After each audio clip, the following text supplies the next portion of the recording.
Hello, hello, hello everyone, and welcome to the Forts Pro League 2v2 exhibition. Ladies and gentlemen, welcome to some top tier Forts activities. We have been getting together and making this Forts Pro League happen, as it's what you guys have been looking for that top tier and those good games. I hope you guys have had a great day. So let's jump right into it, shall we? As Today we're going to be showing off some of the Forts Pro League games. Rather, some of the Forts Pro League teams.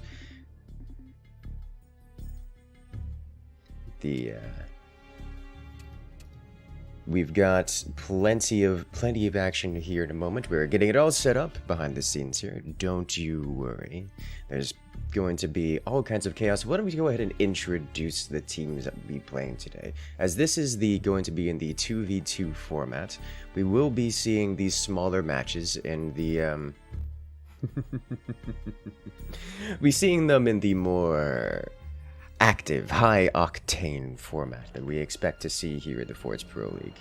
And with it, all the chaos that goes alongside. So without further ado, let's go ahead and check out these teams, as we have Team Greenleaf. They'll be participating here again. We have Team Construct. We have Team Bacon Price Comparator. And Team... Did I already say Team Kong? Oh. Team Duncan Merkel. These are teams that you guys have seen before, so let me go ahead and see in chat which of these teams is your favorite. Because, well, there's a lot of favorites around here. And it's been a good time all around. But without further ado, let's go.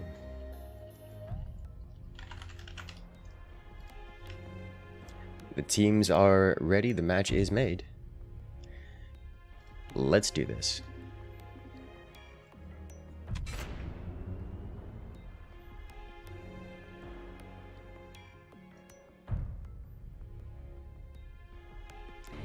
And we're off.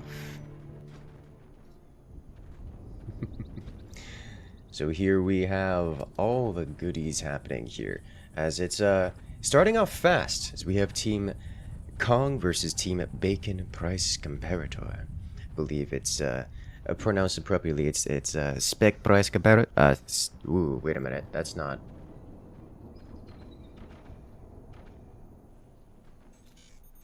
It's Spekpreisvergleiche, I believe, is the appropriate pronunciation.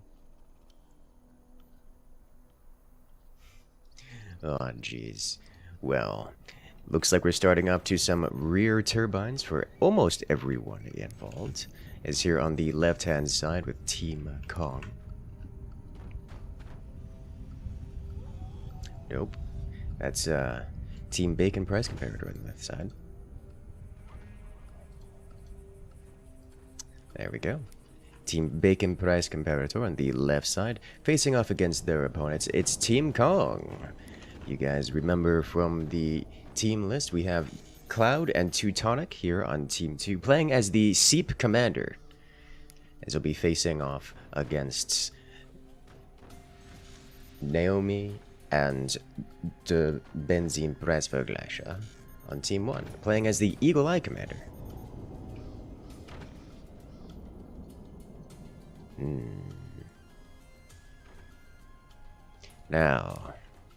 Now I wonder, how is this going to pan out? So we've seen Eagle Eye.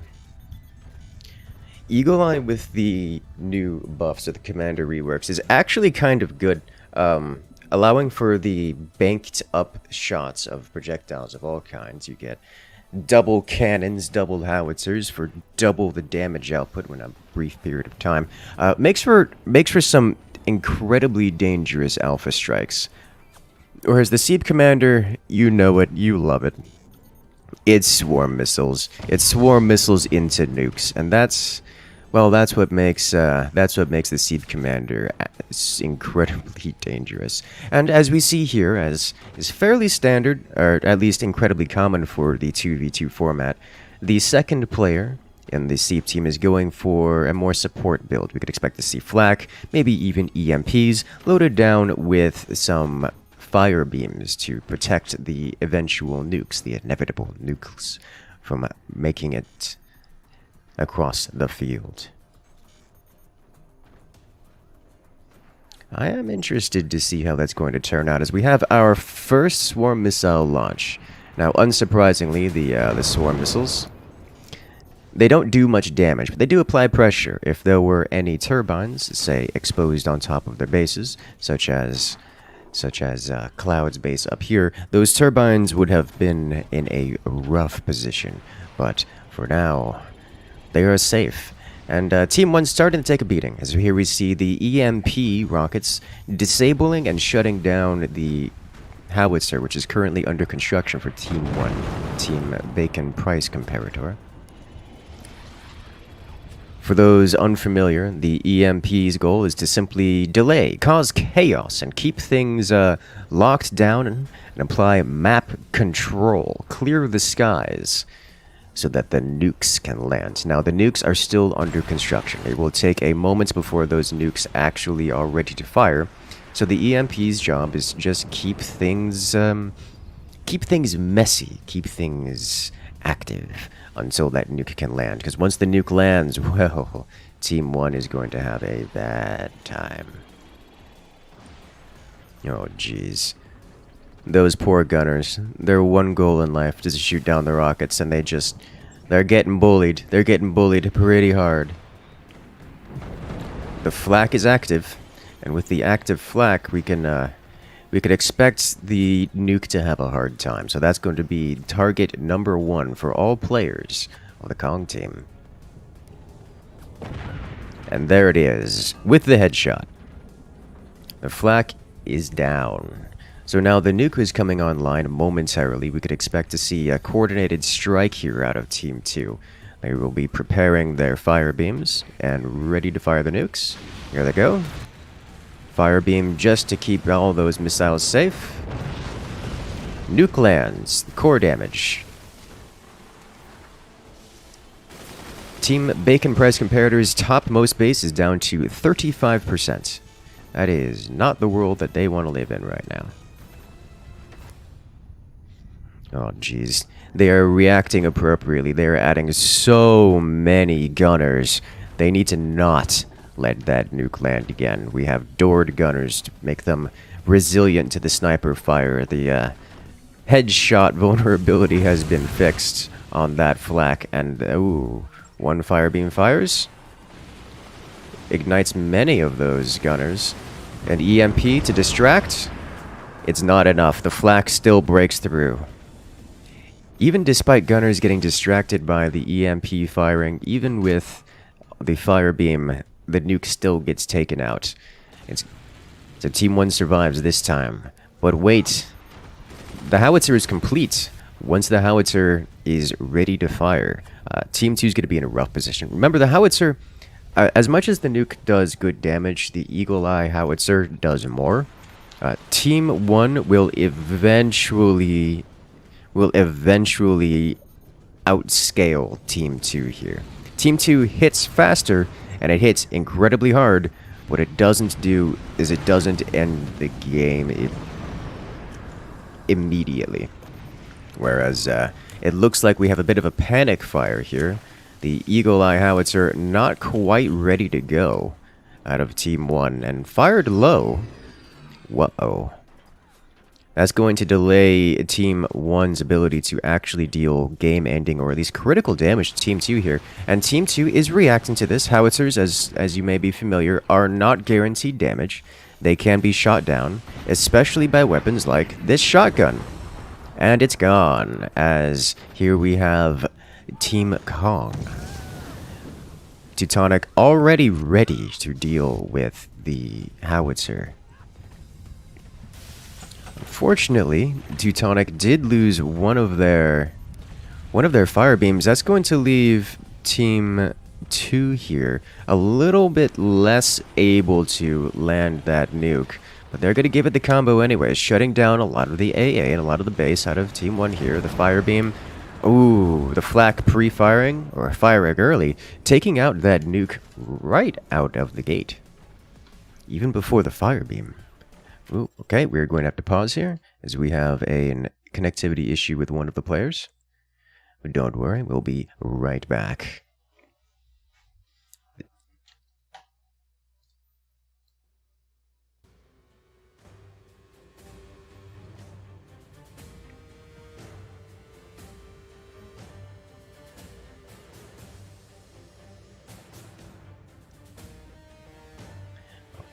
Connectivity issues. It happens every time. Fortunately, we have the ability to get that all set up and taken care of.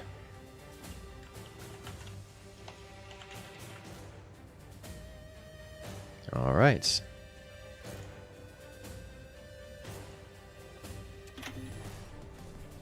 And we're off. They have rejoined and things are functional once again, right where we left off. EMP getting shut down, although at this point the EMP is really only used for distraction purposes. Because the EMP will be fired just to keep that, to keep the gunners shooting at something down below, rather than at the nuke. The nuke successfully lands, massive damage, and there we go. Into the floor.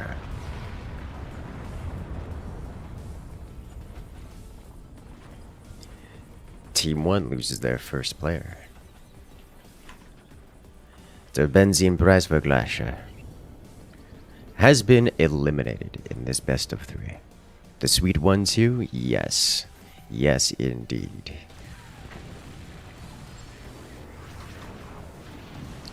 The nuke will be flying without firebeam support this time,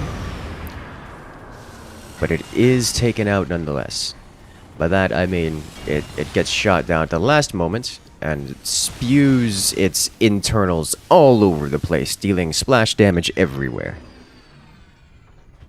Just remember, Seep's passive ability, the nukes, when destroyed, explode into swarm missiles, which makes them technically less dangerous. Kind of. It's rough. It's rough dealing with Seep nukes. There's a reason why they're very good. Unfortunately for Team 1, they were relying entirely on that howitzer to do its massive damage. Barring that kind of heavy firepower, they do have a plasma here, but good lord, it's so much damage. Naomi, your plasma. Ooh, it almost burned to the ground. Okay. Team Bacon price comparator is not looking good. I'm interested to see if they could drag this back. Now, typically lasers are quite good, are quite adept at dragging the... Oh, that's bad. Secondary explosions all around.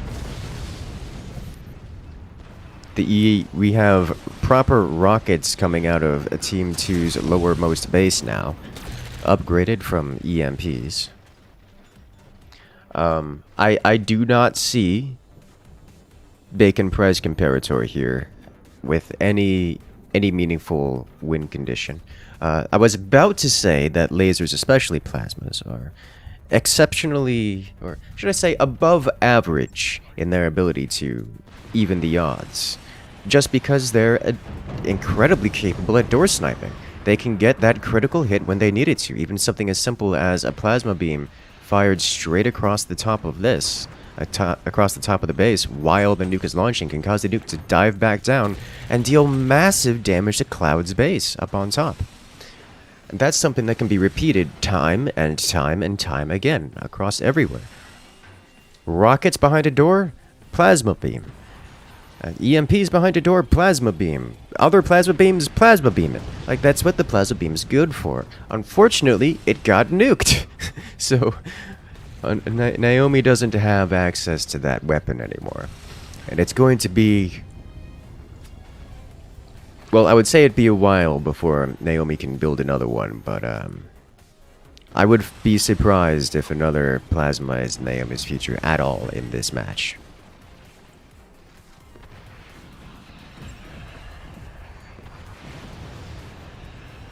With only one flak left, it's not enough. And they're gone. Team Kong takes 1. Well done.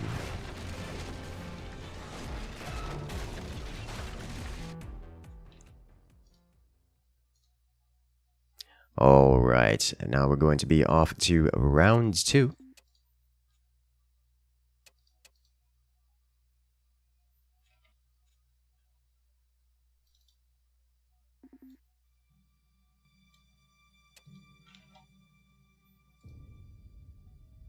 We go up.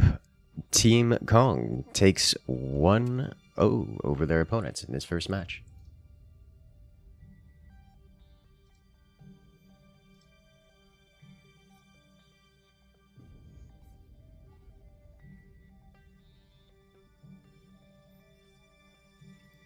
All right. It looks like we are about ready to go into this next round, so we'll be starting momentarily.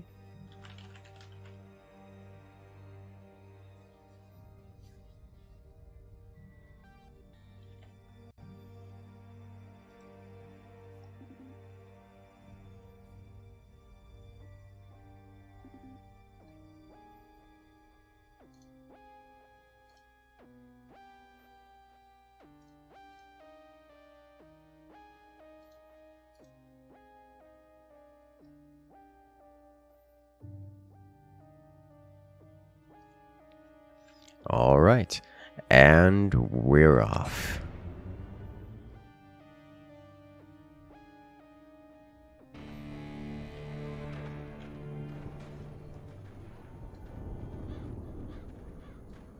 So here we have off into round 2. It's Team Kong going up 1-0 in their last match here. Playing as the Pinch Fist Commander. Playing as the Pinch Fist Commander are looking to speed things up toward their victory. They'll be playing against Bacon Price Comparator, who are coming in with the Warthog Commander. Warthog most known for their heavy weapons and firepower. We're going to see a, two sides of the spectrum. As with the heavy weapons commander, we do expect to see heavy weapons, but they don't come out fast. They hit hard. They don't come out fast. If you have a nice, I don't want to say slow, but methodical approach to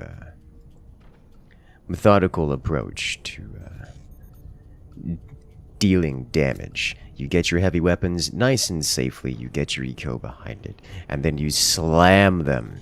You slam them very hard with extra damage from the Warthog Commander. And it does... frankly, it catches people off guard all the time. It's a lot. It is a way more than people are usually accustomed to.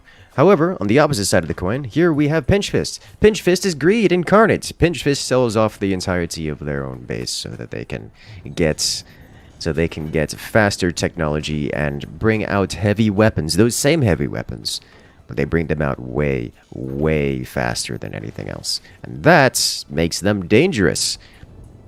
So we'll see how that pans out.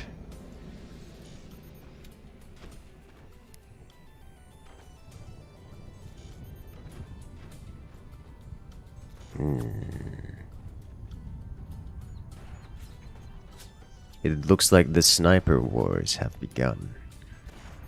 Unsurprising to see just constant sniper fire from both teams involved. Snipers, they're a blessing and a curse. You love them, and they're horrible for it.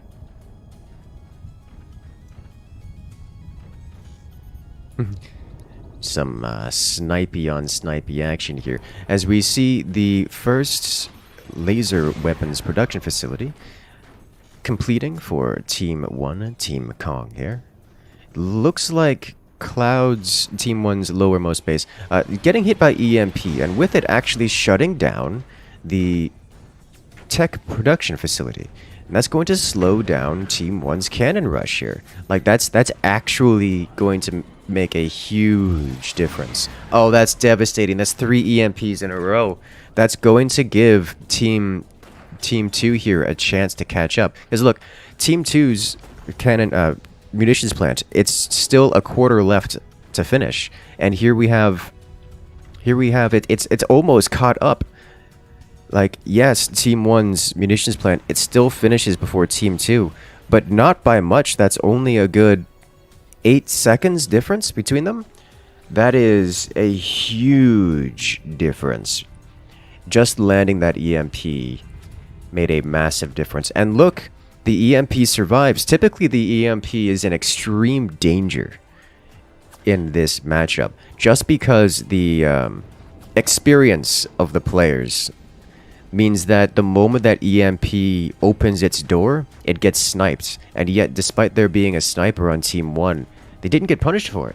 So not only does Team 1 manage to bring the EMP and land it on against Team Kong here, Bacon Price Comparator, they managed to sell it off and get the money back after doing the damage they dealt with it, which is just amazing. Now, that said, we do see the difference in timing still, as Team 2, Bacon Price Comparator, they went for a fire beam plasma rush just as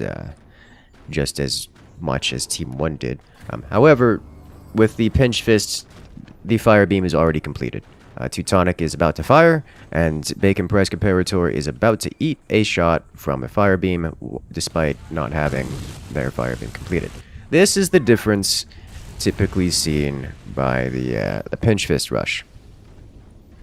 Question is, will it be enough? I suspect yes, because for those who are familiar with this, Teutonic is going for the double fire beam. That means that if he lands the shot, which he might have. Oh, he didn't land it. If he had landed that shot, that plasma would have exploded. One of the joys of the double fire beam is that it can absolutely snipe out and destroy weapons that are under construction. Because remember, weapons that are under construction cannot be repaired. And there it goes. The damage is dealt. And that sets back Bacon Price Comparator to almost back to the Dark Age. They will now be relying entirely on the munitions plants player in order to get the damage done that they need, whereas the Pinch Fist has multiple heavy weapons active and on the field. Ah, the great timing attack. Building building fire beams early and then sniping out your opponent's weapons while they're under construction works all the time. It's a great strategy. I love it.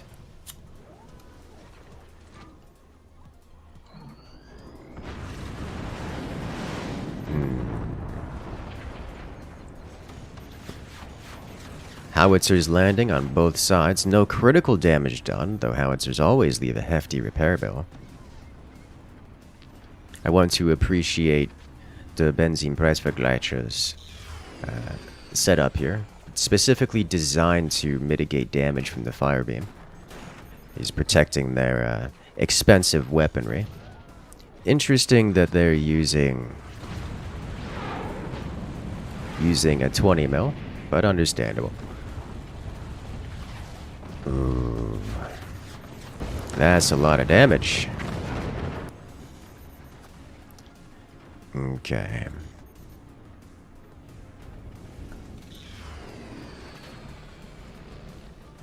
Ooh, the laser almost sweeping around. I'm curious to see what will break first. At this point, the lasers are not game-changing. Both teams are relying on landing their howitzer rounds to make the difference. Now, this is going to put the Bacon Press Comparator in a rough position, because Team 2 here, they don't have deep penetrative weapons available to them. The howitzer, as much damage as it does, doesn't tend to penetrate deeply. It softens up things greatly. If you can hit two howitzers in the same spot, it just chunks, but barring barring the heavy penetrative damage of, say, a plasma, or even a cannon follow-up, like a standard cannon follow-up, you don't get that deep-seated damage. You get to deal with a lot of the chaff. You get to deal with the ablative plating. Like, say, this is a good example. We have Teutonic here specifically putting metal across the front of their base. This is to prevent the howitzer from penetrating at all, and instead just exploding on the surface, where it deals nothing but splash damage to the nearby wooden structure, which is fairly inconsequential. Now, Team 1, Construct here, doesn't quite have the problem of not being able to deal penetrative damage, because, catch this, they have a cannon, which, while a cannon doesn't have the penetrative power of a plasma beam, still penetrates deeply across anything that has been softened up by something like, say, a howitzer. Ooh, this is going to be a lot of damage. That is an empowered... Oh, that's secondary explosions. Okay, that is an empowered howitzer doing enough recoil, doing enough impulse and knockback to cause a collapse within Construct's base, dropping multiple cannons onto the ground and dealing absolutely devastating damage to his own base. That is what we call a critical hit.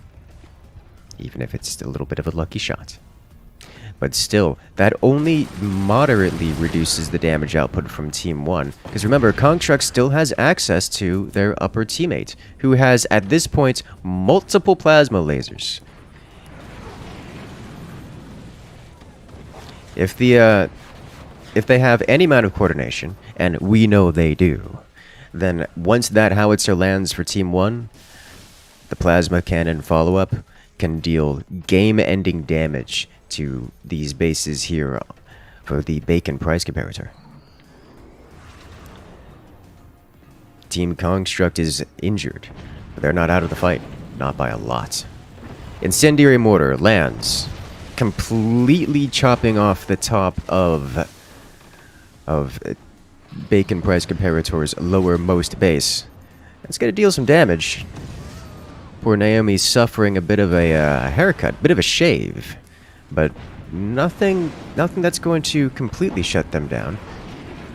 Snipey doing good work. Team Construct, I would say, maintaining map superiority at the moment with sniping alone. Not that either team is particularly heavy in the map control. We do see Team 1 devoting a little extra time and resources into the anti-air, just in an attempt to shoot down those howitzers. They very, very much so do not want to get hit by another Warthog howitzer. That does absolutely devastating damage. Fire beam shutting down, howitzer swing and a miss. Howitzer splashing into the base of Teutonic's foundation. Not doing as much damage as they hoped. Naomi eating another howitzer round. Fortunately for Bacon Price Vergleiche, they are not being hit by Warthog level. They're not being hit by Warthog level damage because, well, Team Construct, their opponents, are pinch fist, so they get to maneuver their base more cheaply. But they don't hit quite as hard. Ooh, using the EMP rocket itself as the anti-air, shutting down that howitzer round entirely. Oh, jeez. The second howitzer, it lands, and that's it. Warthog dealing absolutely devastating damage, straight chopping Teutonic all the way onto the floor. Oh, jeez. That's going to leave Team Kong in a rough position. That's more secondary explosions crashing into the foundation. Oh, man. Poor Cloud. His foundations have been bullied by explosions multiple times this round. Construct is in a bad way. Now, Construct still has good damage. Cloud is alive for the moment. Will not be able to sustain this level of incoming firepower. Not be able to defend themselves indefinitely. But man, it's not looking good. With Cloud's rebuilt cannon coming online momentarily, Cloud will be able to return fire. The question is, will they be able to actually land some damage-dealing shots? And that's going to be difficult. Especially given that there are 2 more Warthog howitzer rounds coming in. And the snipers, they sense blood. This might be it. The 20mm doing 20mm things and not hitting anything, but it's too late. The snipers finish it off, and there we have it. Team Spec-Preisvergleiche takes 1. And there we have it. We're now up to 1-1 in this best of 3. That is what we call exciting.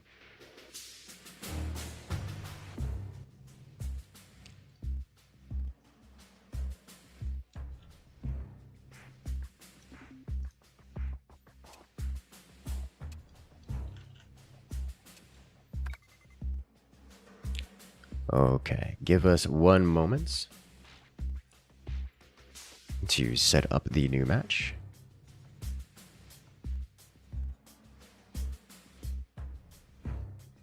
As we have, frankly, it's getting messy in here.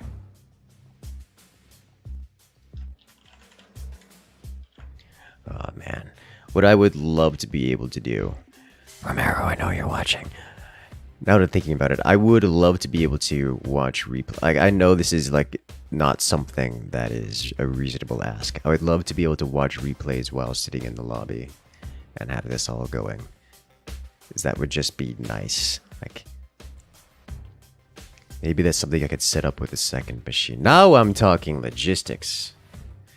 But we don't need to do that, as right now we're getting right into this next match.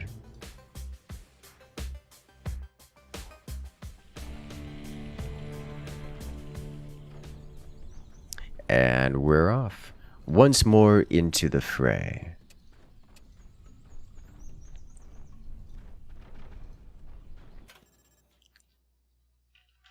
One second. Okay.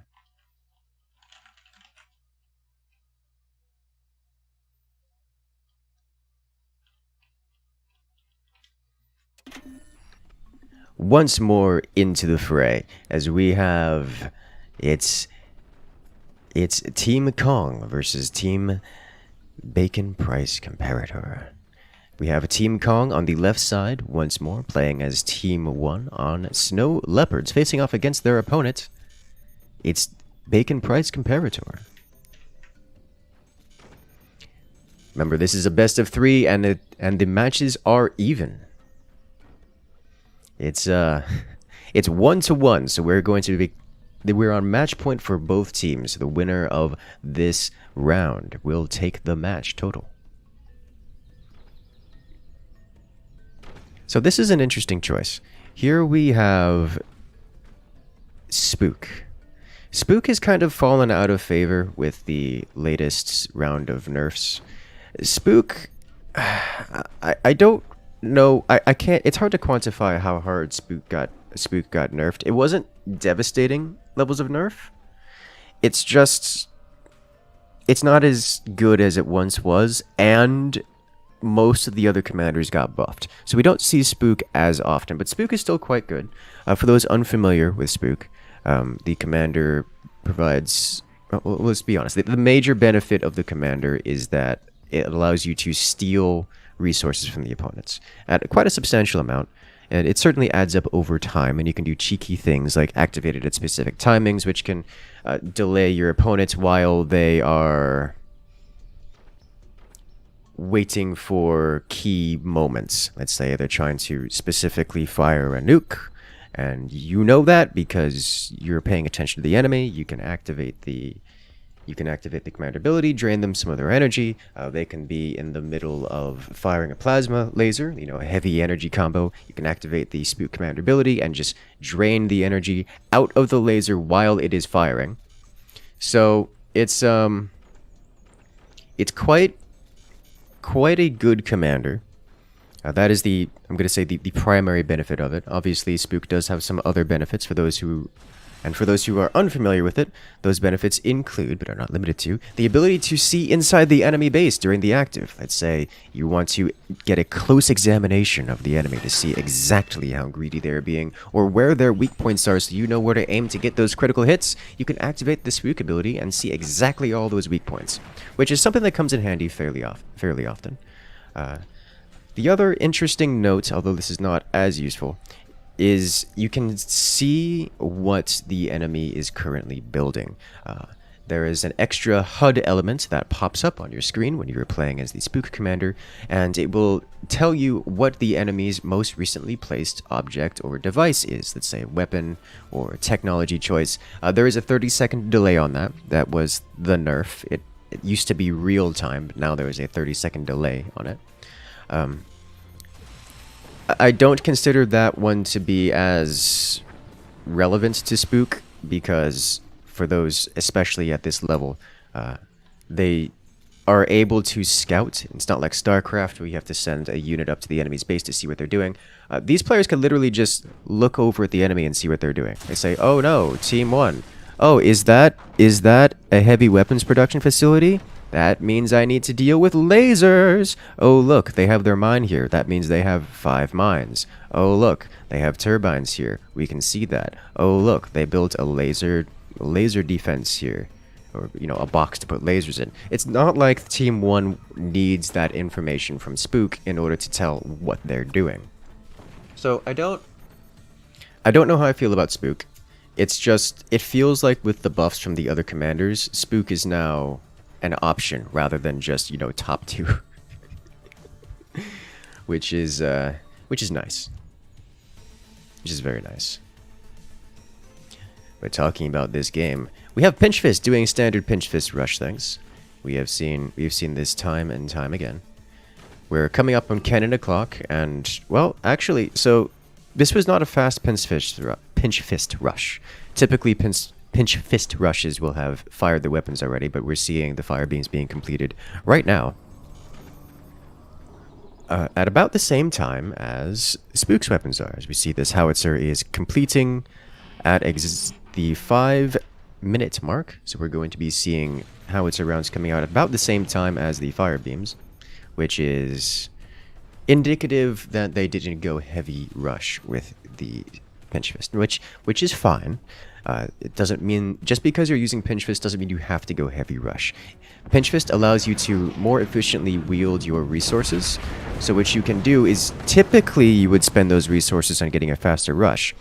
Alternatively, you can spend them on getting a more stable economy and just playing for the mid and longer game, which seems to be the option they have chosen this time around, as the rush, so that's just from last time, didn't quite pan out. Here we do see the same howitzer and 20mm combo that Team Bacon Price Comparator used last time. I'm still questioning the choice of the... Okay, well that's just death. A critical hit. Team Bacon Price Comparator's lowermost base did not appropriately defend their core from a cannon shell dropped from above. And there it is. Team Bacon Price Comparator loses a player, leaving only 1 remaining.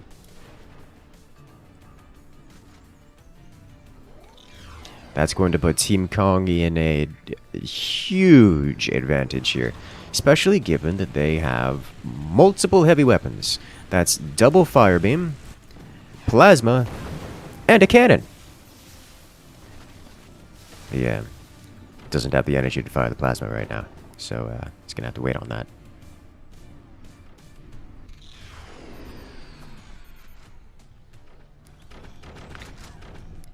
Well, that was a beautiful shot from Team Kong, putting on a Team Kong putting on a class act of dropping a cannon shell where it belongs. The howitzer lands. Good damage, but no follow-up. Having only a 20mm, no penetrative damage. I can't capitalize on the howitzer damage.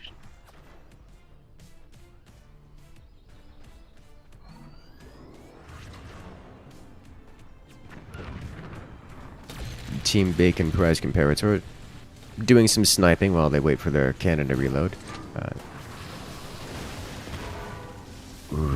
Fire Beam Plasma Beam combo doesn't quite focus the beams. Deals heavy damage in terms of repair costs.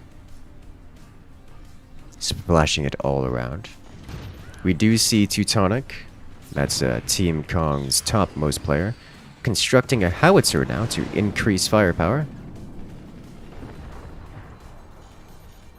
Team Kong just face tanking the howitzer rounds. No notable damage dealt. Is it Fire Beam Plasma Beam combo again? It is. Clean through, penetrating the cannon's defenses. That leaves Team Bacon Price Comparator with no heavy weapons aside from the single howitzer, which has been, at this point, shut down completely multiple times. Spec Price for Glacier has to do something here. Looks like that something is a mortar, likely to distract Team Kong's anti-air in an effort to actually land the howitzers somewhere vulnerable. Ooh, heavy hit. That's a counter snipe. A beautiful counter snipe. Team Kong loses one of its fire beams. That was a beautiful shot. Firing through the fire beam, like landing the bullet through the fire beam and like directly up the barrel. That was very efficient sniper round. Unfortunately, that still only removes one fire beam from Team Kong, and that's there's still a fully active fire beam plasma beam combo, and there's still cannons. Plasma beam over penetrating, hitting foundation and nothing in between.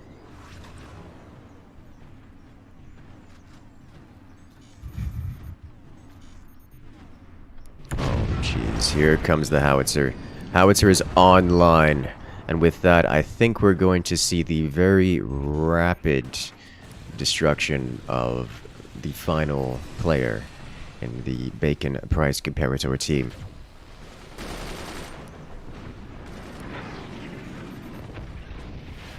The distraction mortar is not enough.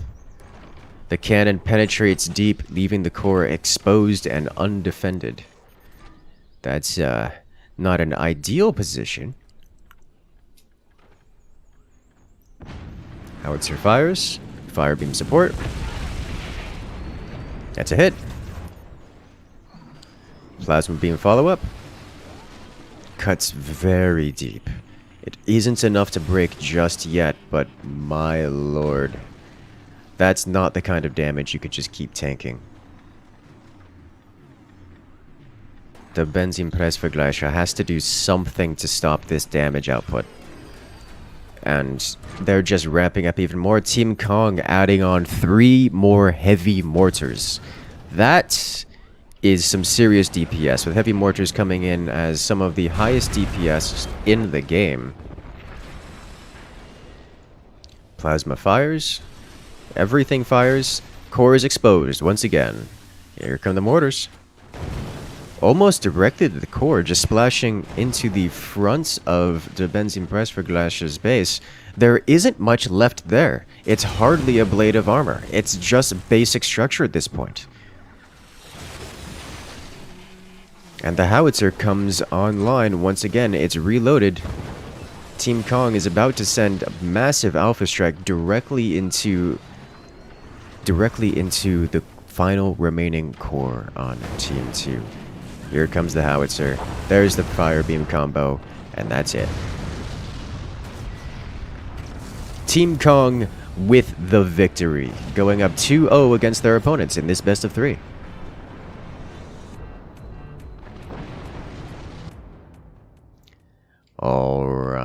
There we have it. Well done, well done.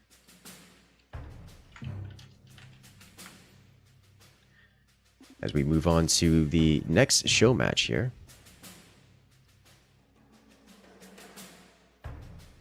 Okay.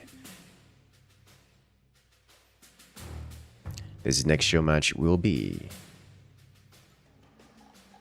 Team Duncan versus Team Greenleaf. We saw Team Greenleaf in the last exhibition. Looking forward to seeing them again. We'll throw up a vote. Which is your favorite team so far?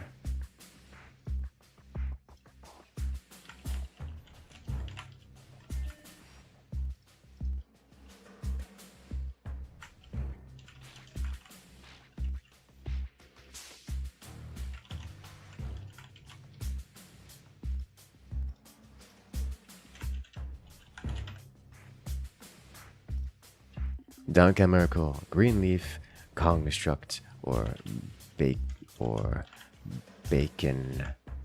Price Compare.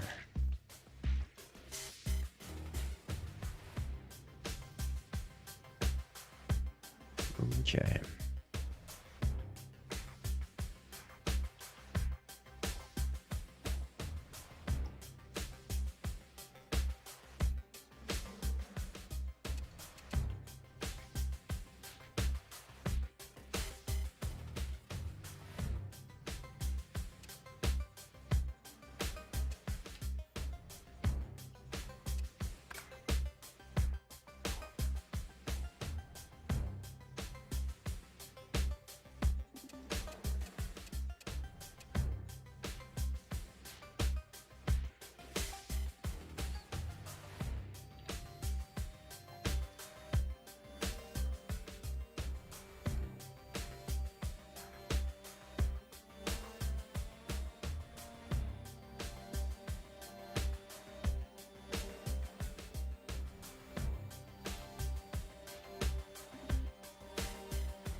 All right, and we're ready.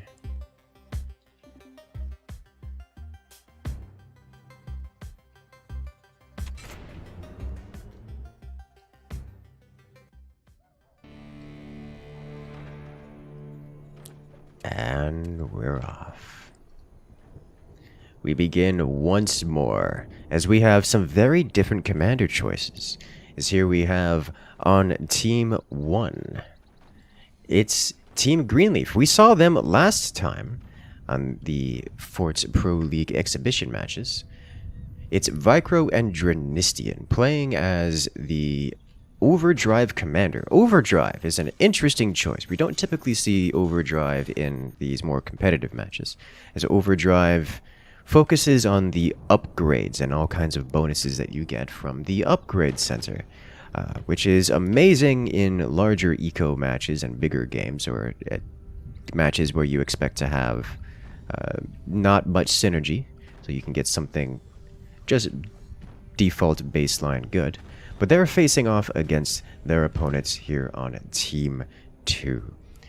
It's Duncan Merkel. We've seen them before. We've seen this team. This is a tournament-winning team with Finn and Embrulo, and they're here to take their name here in the Forts Pro League. I'll give it a shout out for Duncan Merkel here, playing as the Phantom Commander.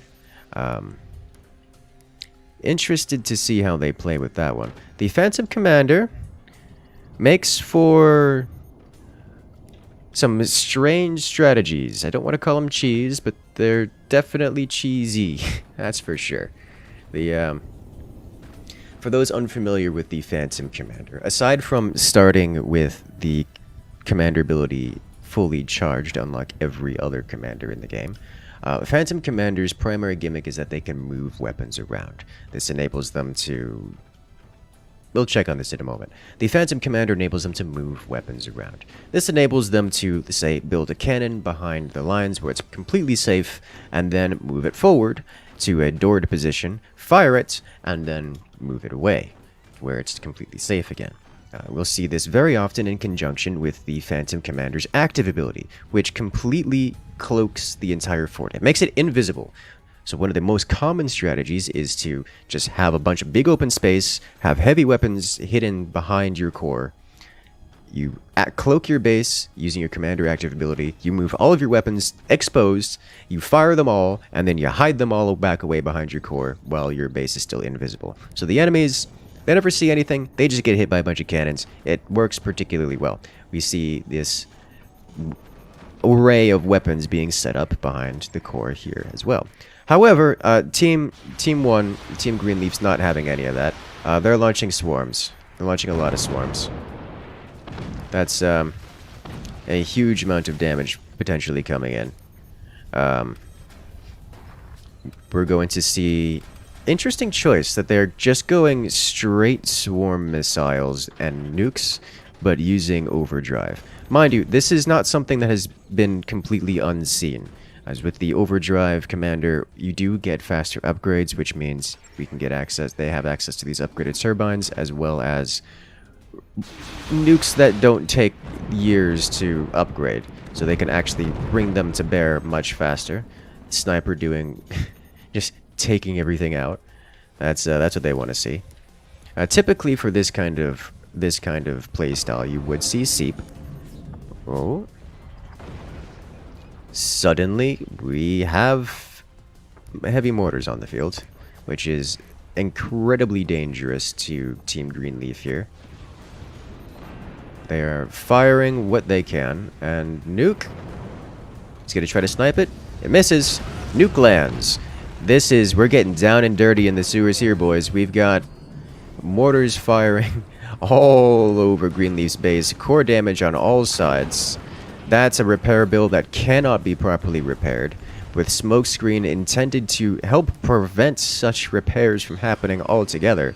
And, well, Team Greenleaf is looking to get off any more nukes with any more anti-air. This is just going to be snipers and map control on all sides. One of the mortars makes it still across the map, which is dangerous. We see that repair center coming in to help cleanse all of that fog and allow repairs where the mortars were once causing massive damage. Another volley of nukes flies out, but there's so much AA now. The air is thick and dense with lead. Not even a swarm missile makes it across. Team 1 is in a rough position. For those who are familiar with this position, you do not want to be here as Team 1. You necessarily require map control in order to make this strategy function. The nukes can't land if they get shot down. I know, big shock, but in order to prevent that inevitability, Team 1 needs to have snipers. They need to be constantly keeping these machine gunners at bay. I mean, look at this. There's a wall of machine gunners here. That's going to shut down these nukes. And all they need to do is just keep those nukes at bay long enough for the mortars to do their work. We have mortars and fog. That's it. Team Greenleaf loses their topmost player. Only one player remains, and they've been wounded. They've gotten some defenses against, well, the incoming firepower at this point, but they're in a rough spot. They're in a very, very rough spot. Oh, jeez. They're trying. Now there's flak on the field. This is looking quite unfortunate for Team Greenleaf here. Team Duncan Merkel doing what they do best and dominating the competition.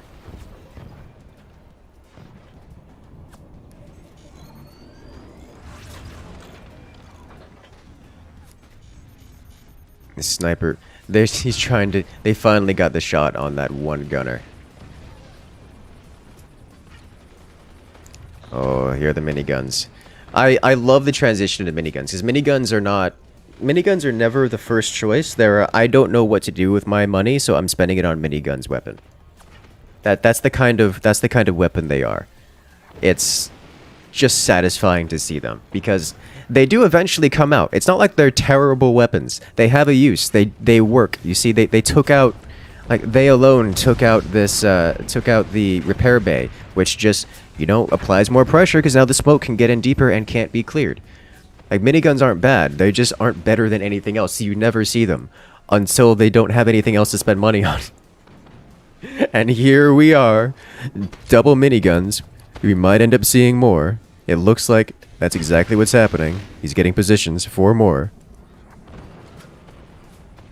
I want to appreciate how little damage output Team Duncan Merkel actually has. Like, this is chip damage into chip damage. He's just added on a second set of mortars, which is probably going to end it.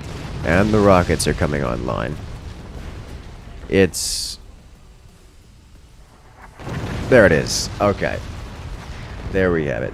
Team Duncan Merkel takes round 1 in this best of 3.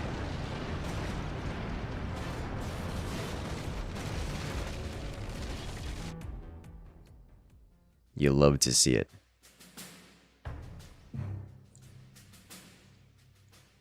Okay.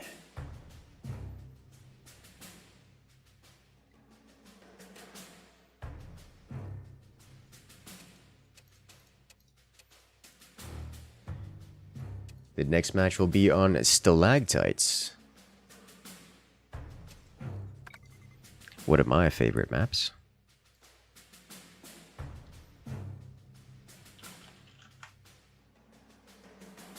We will be having some hanging bases here.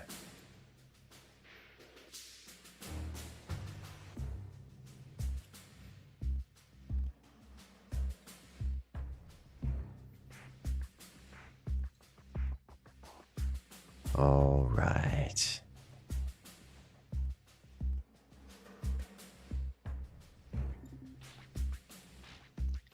And we're off.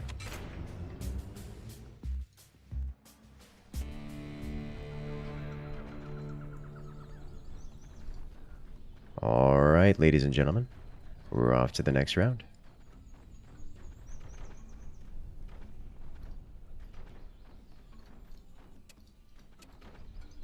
So here we have a complete swap up of the commanders.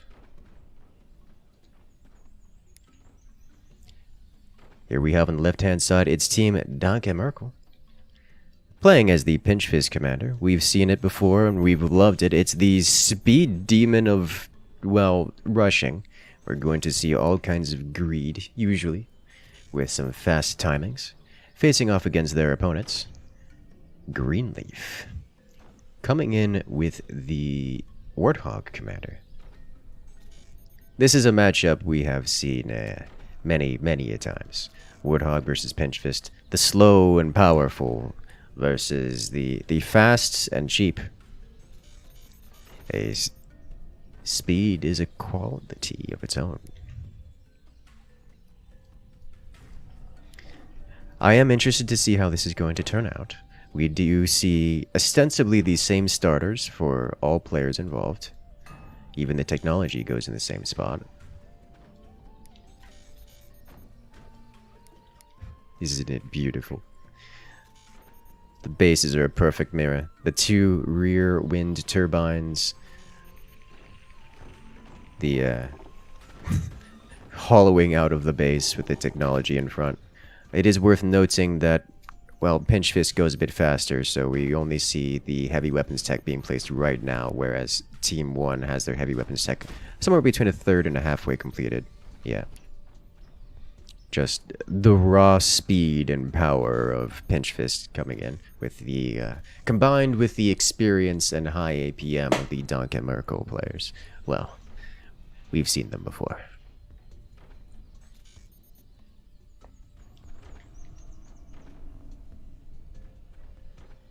I am interested because this matchup is still one of my favorite matchups, just because they use the same strategies. Like, they use the same weapons, the same strategies, the same build orders ish, but they do so in 2 different methods. It's like 2 opposite sides of the same spectrum. where we have speed and riskiness, greed versus slow, methodical, and sucker punching. It's quite powerful.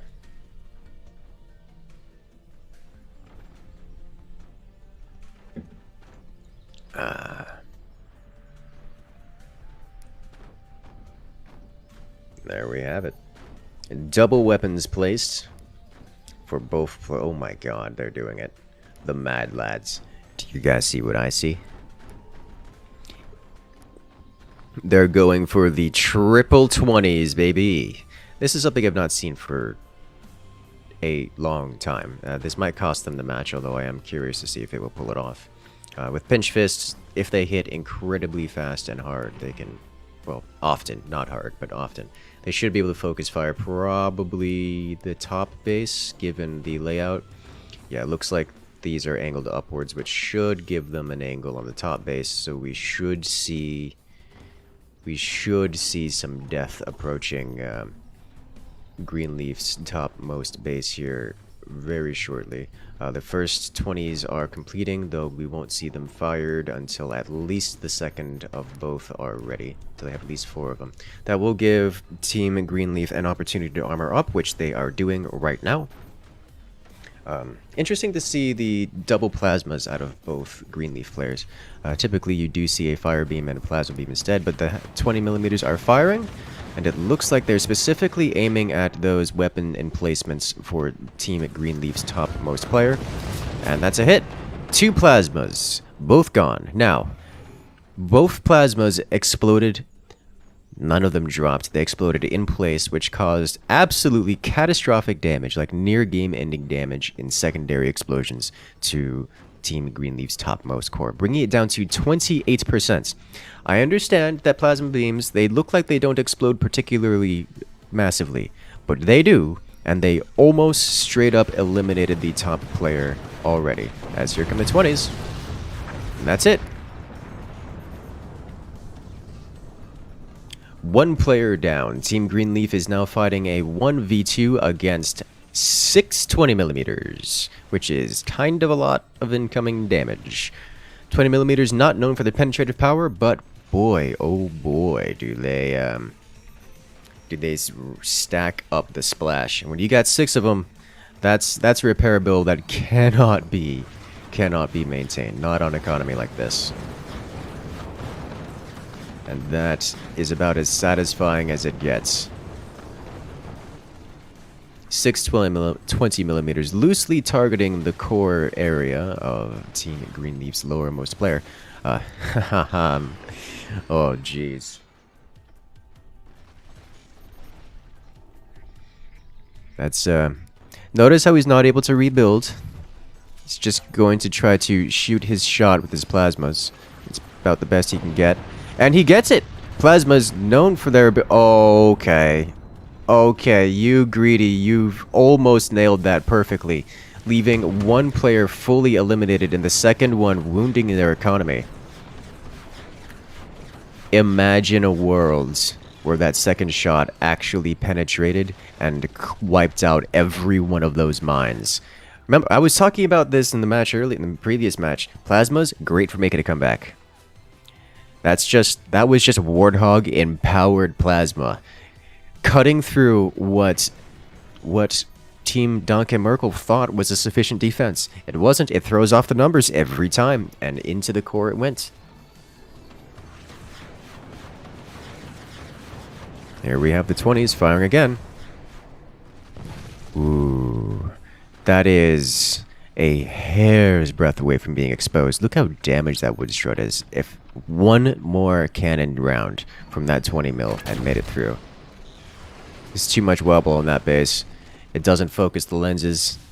It splashes the damage around. It doesn't actually break anything. That's unfortunate. You needed to wait just long enough to stabilize this before firing those plasmas.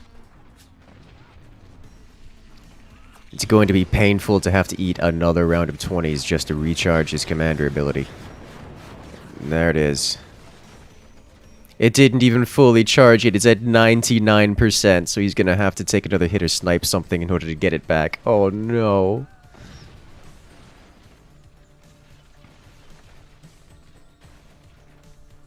Oh no. So very close.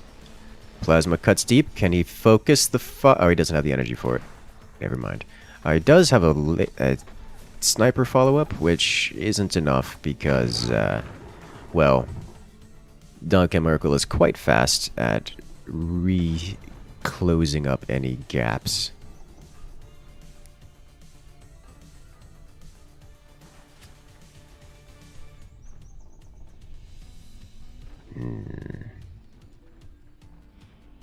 Question is, how do we proceed from here? I'm curious. I am not surprised to see that Team Duncan Merkel isn't going full energy shields right now because they are suffering quite intensely from energy problems. I am surprised they aren't. Like, I'm surprised Finn here isn't expanding his energy production to make up for that. Sniper on sniper action. One of the downsides of the plasma beam, of the pure plasma strat, is that it gets completely shut down by energy shields. So there's no real way to get around that with plasmas. You have to tech swap out of that, which makes it gives Finn an out here. He just has to have enough energy production, which he can ramp up to. He's already have the positions for it. We see 3 additional struts here, at least 2 of which can support the addition of a wind turbine on them. Instead, we see Finn teching into laser weaponry.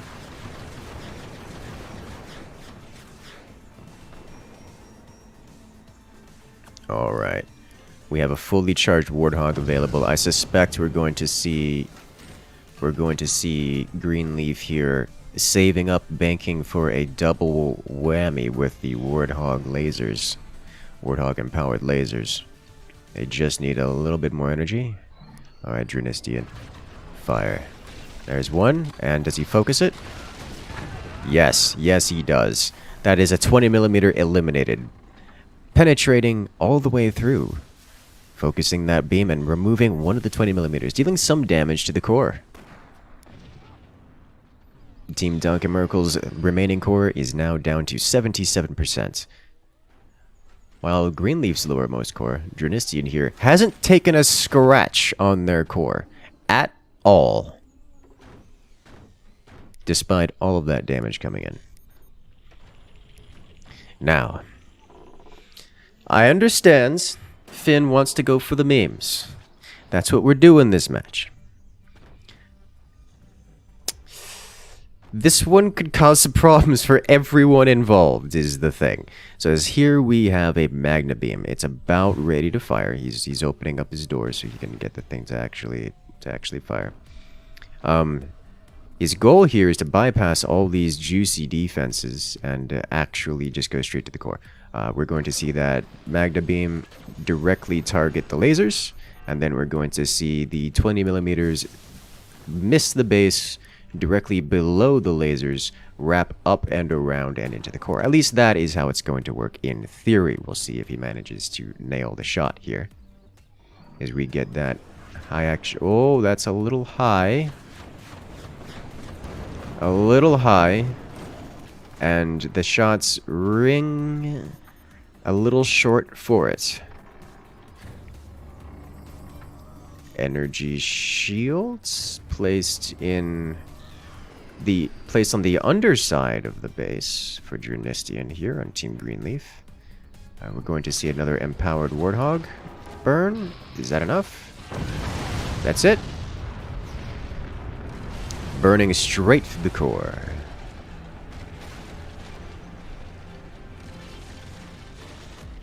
There we have it, Team Greenleaf with the victory. Well played, well played. See Duncan Merkel playing with their food just a little bit. Team Greenleaf came back for the victory. Those plasmas, they cut so very deep.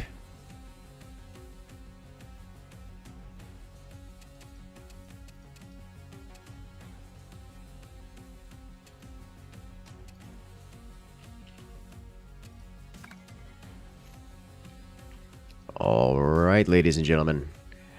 Those lasers. Those lasers.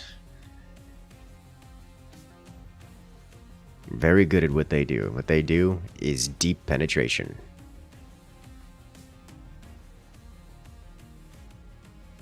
Alright. Into the decider match in this best of 3. The scores are 1-1. Team Greenleaf versus Team Duncan.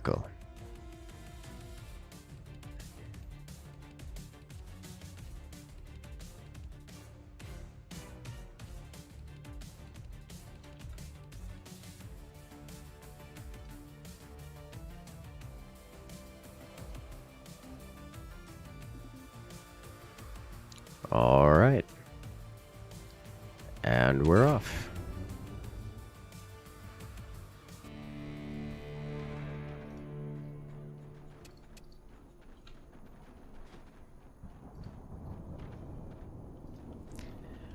Into the final match in this best of 3. Both teams on match points. The victor of this will take the series.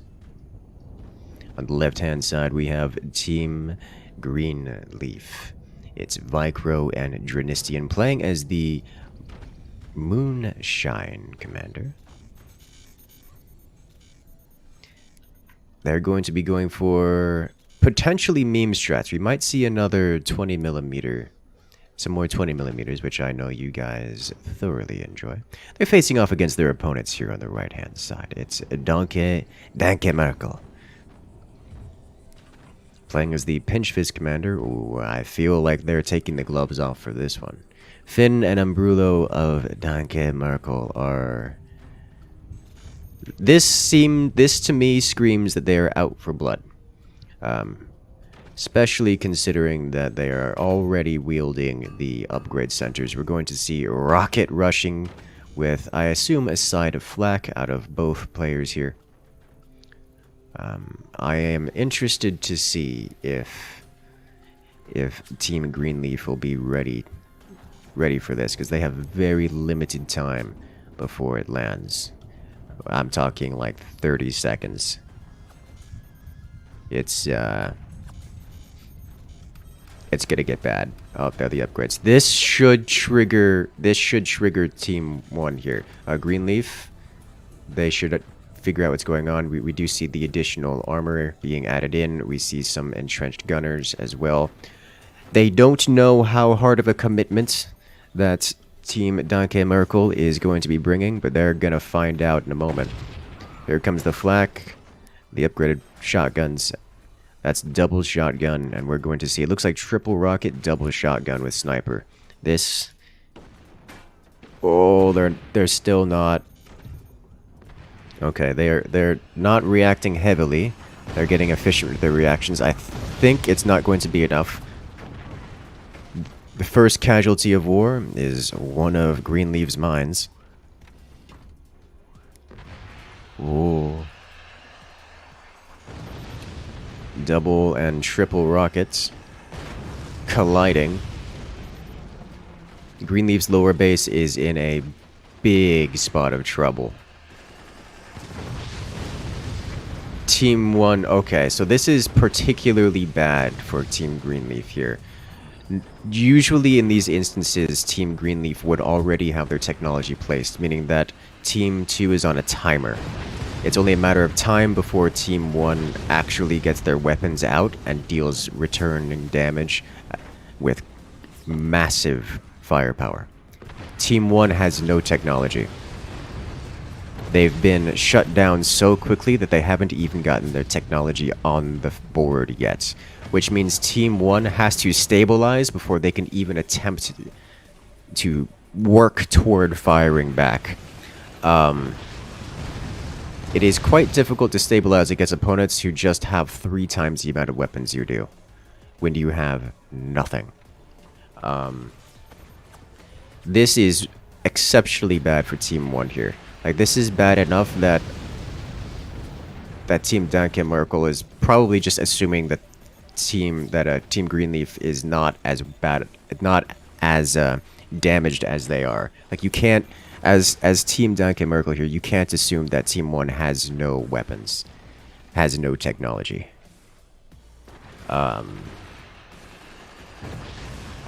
This is what death looks like.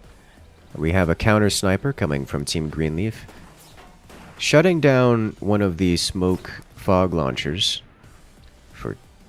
But that's not going to stop the damage output. There's still rockets, still a lot of rockets. Some incredibly well placed gunners out of Greenleaf are keeping them in this. They're keeping them alive. They're keeping them alive. I'm curious to see how long until the buzzsaws come out. Yeah, Team 2's top base is... It just placed 2 of them. Alright. Brulo coming in with the buzzsaws for the team. Once those buzzsaws land, there will be solid nothing stopping Team 2 from going directly to the core, as Team 1 cannot afford the metal, like the armor plating, to stop this. Some incredibly well-placed gunners shutting down all of those rockets. The miniguns coming out, we've seen them before. Not the first choice, but boy, do they work when you need just a little extra damage. The sniper from Team Greenleaf actually shutting down those buzzsaws, keeping them in the game for any amount of seconds longer. They are fighting tooth and nail. Miniguns from below, taking out some of those incredibly well-placed gunners. That's going to let the rockets get in closer. But the buzzsaw lands, leaving the gunners exposed. That's not ideal. Do want to point out, during all of this, Team Greenleaf managed to stabilize just long enough to actually place the munitions plant. So they are starting their crawl toward heavy weapons. The next big moment will be, will they be able to place a cannon? Team Greenleaf now utilizing standard metal armor to deflect against those buzzsaws, of course. That's an extra expense which they really don't have the means to afford at this point in time. The buzzsaw, it's cutting deep. There's nothing stopping the buzzsaws from leaving the core exposed or otherwise completely disconnecting this base. The rockets are landing, draining the Team 1's lower base to 0 metal. Those buzzsaws land on the critical hit. Oh, that was very close. That's more metal armor dropped to the floor. Shotguns are a fraction of a wooden strut away from going directly to the core. There it is. That's a clean disconnect. Team Greenleaf loses a player. But wait, what's this? Team Greenleaf has a cannon? It's a 20 mil, which is not as much damage as a standard cannon. I do not foresee that doing critical damage, but at least it can fire back, or at least will be able to fire back given enough time. Does Greenleaf have the time, is the question. And that's a solid maybe. It's about 2/3 of its lifespan completed.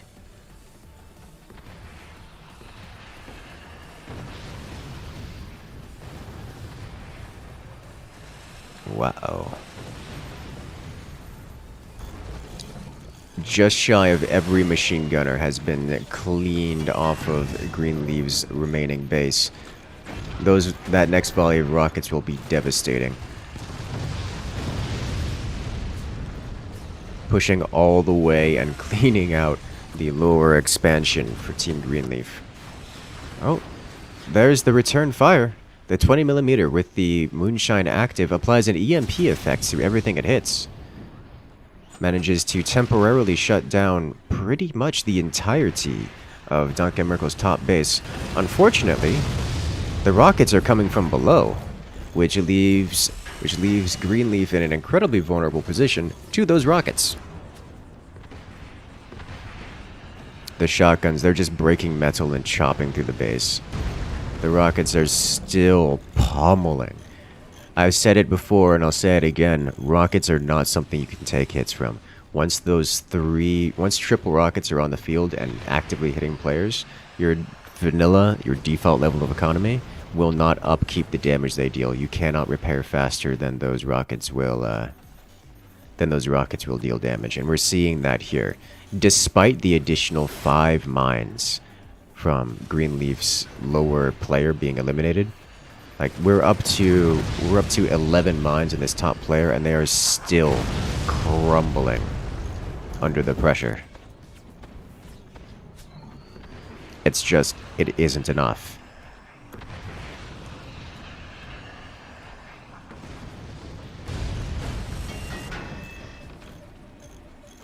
Needs more metal, needs more wood, needs more weapons, needs more energy production. Dranistian firing another volley of 20s. Actually getting a little bit of damage done, taking out 1 turbine and a sniper. Splashing EMP across most of Ambrulo's top base. Team Duncan Merkel's top base once again temporarily shut down. Not a significant problem, or even really a notable problem, but it does buy Greenleaf a few extra precious seconds, which are, well, ticking away quite rapidly. It looks like Duncan Merkel is fully intending on removing that lower expansion, so that Team Greenleaf loses those additional mines. That 1 gunner worth its weight in gold.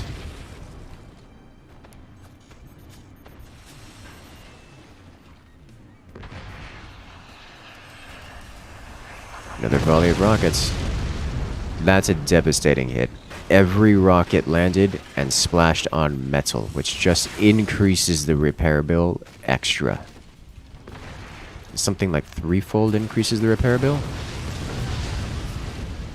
Yes, at this point, Greenleaf's base has been chipped away and damaged to the point where it no longer can defend its core from the splash damage of the rockets. There's a single layer of metal. The rockets are landing. 68% remaining on Greenleaf's last remaining core.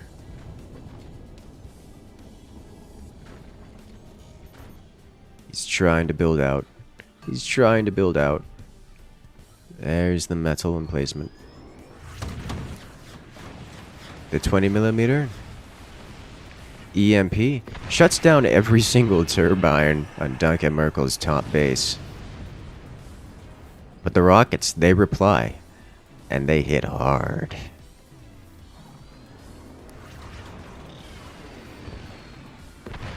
The mortars are landing. That just chunks away 2 pieces of metal. That's a lot of damage. The core takes a little bit of chip damage here, nothing consequential, but it does mean that there's enough damage, enough digging into the base that the core isn't safe, and there it is. From not safe to fully exploded. There we have it, ladies and gentlemen.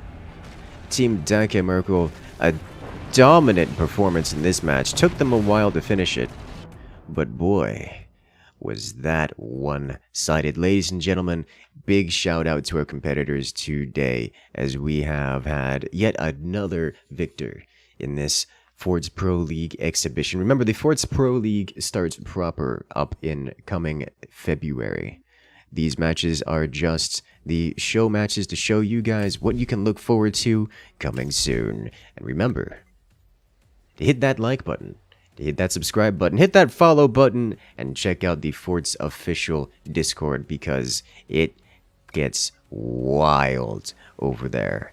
And as always, let's go ahead and check out some replays in slow motion, because Lord knows there was some amazing matches in here.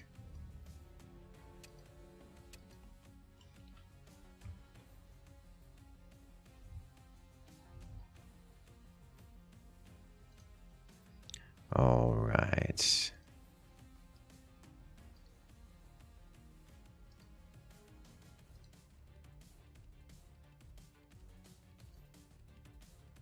Do you guys remember when the fateful laser beam eradicated their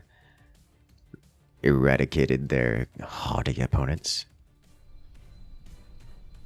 A very simple empowered Warthog round. Doing all the damage it needed to.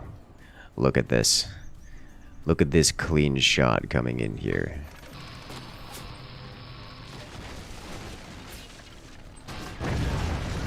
Kaboom.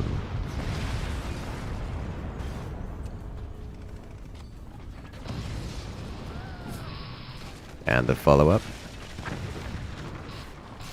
This is what we call destructive. They're gonna meme on them with 20 millimeters. This is how you do it.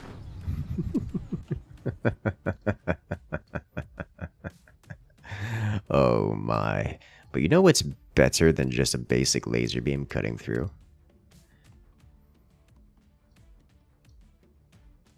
How about constant DACA? Death in every field.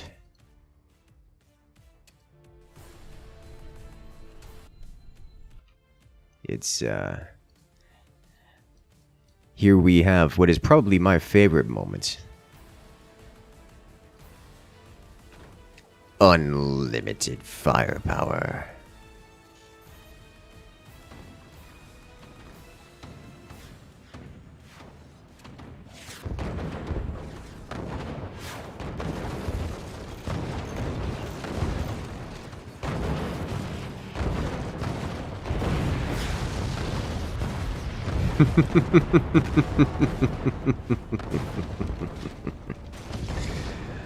Ah, jeez.